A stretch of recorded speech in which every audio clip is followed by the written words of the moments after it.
Hello traders and smart investors. आज के इस वीडियो में हम बात करने जा रहे हैं कि किसी भी मोमेंट ऑफ टाइम पर जब एक ट्रेड लाइव मार्केट में चल रहा है तो उस समय एक ट्रेडर की उसका ईगो बड़ा होता है या फिर उसका प्रॉफिट।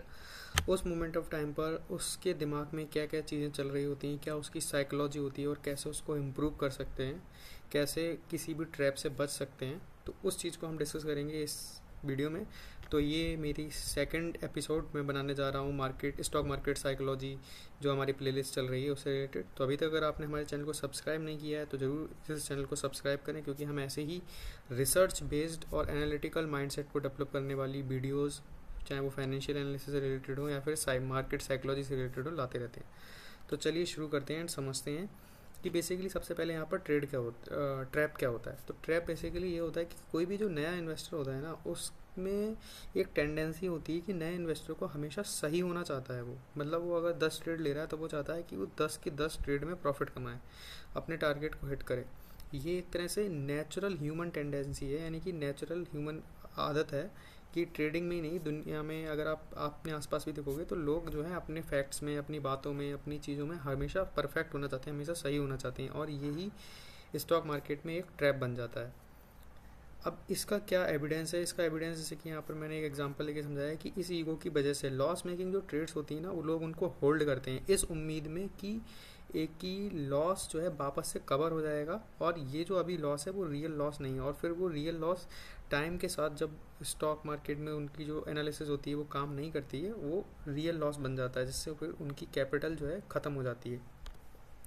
और इसकी वजह से क्या होता है, फियर और पैरालिसिस हो जाती है, यानी कि गलत होने का डर से वो सही टाइम पर ट्रेड लेने से घबराते हैं। मतलब एक तो ये कि पहले उन्होंने ट्रेड लिया इस वजह से कि क्योंकि वो ट्रेड लिया और उन्हें ये लगता है कि वो कभी गलत नहीं हो सकते, उस ट्रेड को होल्ड करते हैं। वहाँ पर जब वो गलत साबित हो जाते हैं तो जो नेक्स्ट ट्रेड होगा या फिर जो आगे की ट्रेड्स होंगी उनको वो इस वजह से नहीं ले पाते हैं, जो कि बहुत अच्छी ट्रेड्स हो सकती हैं, कि उनको लगता है कहीं वो गलत ना हो जाए, कहीं ये टाइम गलत तो नहीं है। तो इसकी वजह से क्या होता है, ये पूरा एक लूप बन जाता है, जिसकी वजह से स्किल्स कभी डेवलप नहीं हो पाती हैं, trading skills, trading psychology develop नहीं हो पाती है एक ट्रेडर की।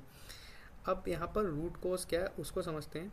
तो यहाँ पर आप देख सकते हैं कि परफेक्शनिज्म, जो मैंने बताया ना कि एक इंसान के अंदर जो अगर आदत है उस ट्रेडर के अंदर कि मैं परफेक्ट हूँ, अगर मैं 10 ट्रेड ले रहा हूँ तो मेरी 10 की 10 ट्रेड सही हो। लेकिन ऐसा नहीं होगा कि अगर आप 10 ट्रेड ले रहे हो तो हो सकता है आपकी 6 ट्रेड सही हो, आपकी 5 ट्रेड सही हो, और 5 में 4 में आपका स्टॉप लॉस हिट होगा। लेकिन वो जो 5 ट्रेड होंगी ना, वो जो 6 ट्रेड होंगी, वो आपको इतना पैसा बना के देंगी जो कि आपका वो लॉस भी कवर हो जाएगा और आप ओवरऑल पॉजिटिव में रहोगे। तो यहाँ पर जो एक तरह से रूल है, यहाँ पर अगर देखेंगे कि जो हमारे साथ ये टेंडेंसी आती कैसे है, तो स्कूल में क्या होता है कि स्कूल में हमारा जो एग्ज़ाम होता है ना, वो एक बार हो जाता है, उसमें हमारे जैसे भी मार्क्स आए वही हमारा रिजल्ट बनता है।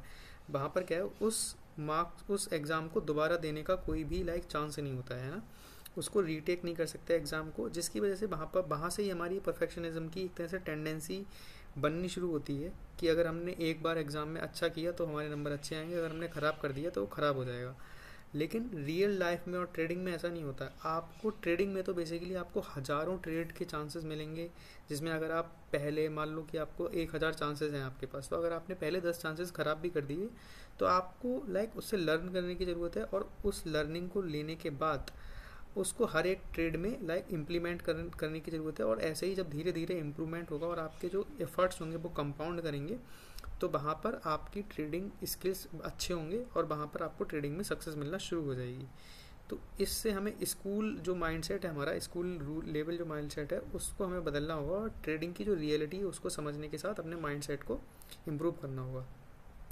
अब यहाँ पर आ जाता है कि जब स्टॉप लॉस हिट होता है तो लगता है कि मार्केट हमें इंसल्ट कर रहा है, हमें नीचे दिखा रहा है। तो वहाँ पर जो इमोशन होता है ना, एक तरह से उसको कंट्रोल करना है। मार्केट ने मुझे पनिश किया, ऐसा नहीं, हमें ये है कि ऐसा हमारा हिट हो गया तो कोई बात नहीं, अब नेक्स्ट टाइम में हम और अच्छी ट्रेड देखेंगे और अच्छे से एनालिसिस करेंगे, और वहाँ पर जो है अपने टारगेट को अचीव करने की कोशिश करेंगे, लेकिन डिसिप्लिन फॉलो करेंगे। जो हमारा स्टॉप लॉस है उस स्ट्रिक्ट स्टॉप लॉस को फॉलो करेंगे, और अगर हमारा स्टॉप लॉस के ऊपर जो हमारा एंट्री प्राइस है उसके ऊपर प्राइस जाता है, एक सर्टेन इस टारगेट को हिट करता है, उसके बाद अपना स्टॉप लॉस जो है ट्रेल करते जाएंगे, जिससे कि हमारा जो अब एट द मोमेंट पर जो प्रॉफिट बन चुका है वो हमारा प्रिजर्व हो जाए, वो हमारा फिक्स हो जाए। अब यहाँ पर आ जाता है कि अल्टीमेट वेपन क्या होता है। तो यहाँ पर आप देख सकते हैं कि अपने डर को ख़त्म करने का एक ही रास्ता है कि स्मॉल रिस्क ट्रेड्स लें, यानी कि छोटी छोटी ट्रेड लें। तो छोटी छोटी ट्रेड का मतलब अगर आपके पास टोटल 10,000 की कैपिटल है तो आप 5-5 हज़ार में उसको डिवाइड कर सकते हैं एंड अपनी एनालिसिस, अपनी समझ के बेसिस पर रिस्क को मैनेज करते हुए गलती करने में डर नहीं होना चाहिए। लाइक गलती करने का डर ये नहीं होना चाहिए कि मुझसे गलत हो जाएगा। डर ये होना चाहिए कि जब कोई गलती मेरे से हो रही है तो उससे मैंने लर्निंग ली है ना, उसको मैं नेक्स्ट ट्रेड में इम्प्लीमेंट करूँ, जिससे कि धीरे धीरे धीरे धीरे मैं इसको रिपीट करने के साथ साथ अपनी जो ट्रेडिंग स्किल्स है, अपने जो साइकोलॉजी है उसको इम्प्रूव कर पाऊँगा और एक दिन अच्छा ट्रेडर आप बन जाएंगे।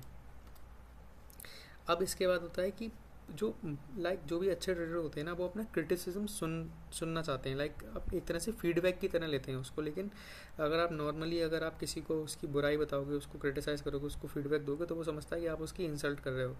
लेकिन मार्केट में क्या होता है कि मार्केट के क्रिटिसिज्म से भागो मत, उसको लाइक ढूंढो और ज़्यादा से ज़्यादा फीडबैक लो और उसको लर्निंग की तरह लो और उसको लाइक एक तरह से फीडबैक को इम्प्लीमेंट करो अपनी नेक्स्ट ट्रेड में, है ना। वहाँ से जो भी लर्निंग मिली है उसको नेक्स्ट ट्रेड में इम्प्लीमेंट करो और अपनी लिमिटेशन को एक्सेप्ट करना है कि हमें ये एक्सेप्ट करना है कि हम सारी ट्रेड्स में अच्छे नहीं हो सकते। तो जहाँ पर हमसे गलती हो रही है उसको गलती को मानो और उसको लर्निंग लेकर उसको धीरे धीरे मास्टर करो, है ना। तो ये तो हो गया एक तरह से कि कैसे हम लाइक पूरा इस प्रोसेस को फॉलो कर सकते हैं और कैसे एक अच्छे ट्रेडर के रूप में हम माइंडसेट को डेवलप कर सकते हैं, ट्रेडिंग स्किल को डेवलप कर सकते हैं। और अगर आप माइंडसेट को ही डेवलप करना चाहते हो, ट्रेडिंग साइकोलॉजी को डेवलप करना चाहते हो, तो हमारे चैनल को भी सब्सक्राइब कर सकते हो, क्योंकि स्टॉक मार्केट और ट्रेडिंग साइकोलॉजी से रिलेटेड हम ऐसी रिसर्च बेस्ड वीडियो आपके लिए लाते ही रहेंगे।